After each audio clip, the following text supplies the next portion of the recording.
Šodien saņēmu lielu iedrošinājumu. Kādreiz ar šo visu aktivitāti, ko veicam uz ielām, ko veicam sarunās personīgi ar cilvēkiem, tāpat arī šeit internetu vidē, var rasties sajūta, vai tad vispār ir kaut kāda jēga no tā, jo tas prasa daudz laika, piepūles, un arī atgriezniskā saite ļoti bieži ir negatīva, nevis pozitīva, kas, protams, baigi it kā neiedrošina. Bet šodien es tiku iedrošināts no Pāvila vēstules Timotejam, kur Pāvils raksta, kā viens no pēdējiem saviem iedrošinājuma vārdiem šim jaunajam kalpotājam, viņš raksta: sludini šos Dieva vārdus. Esi tūlītējs, laikā, nelaikā. Aizrādi, norāji, pamudini vai iedrošini ar ilgcietību.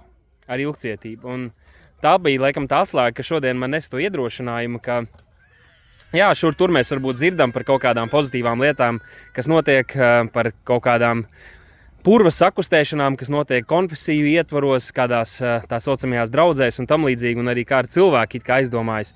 Bet Pāvils saka, ka ir jābūt ilgcietīgam. Mēs nevaram vienreiz, divreiz pateikt un domāt, reku, viss ir izdarīts, tagad pārējie, lai viss, kā saka, iet uz elu un dzīvo savos maldos un melos. Mums ir jābūt pacietīgiem, mums ir jābūt ilgcietīgiem un jāpanes neuzņemšana, jāpanes zaimi, jāpanes apsūdzības, apmelošanas un tam līdzīgi. Un jāturpina sludināt šo vārdu un jābūt tūlītējiem laikā un nelaikā.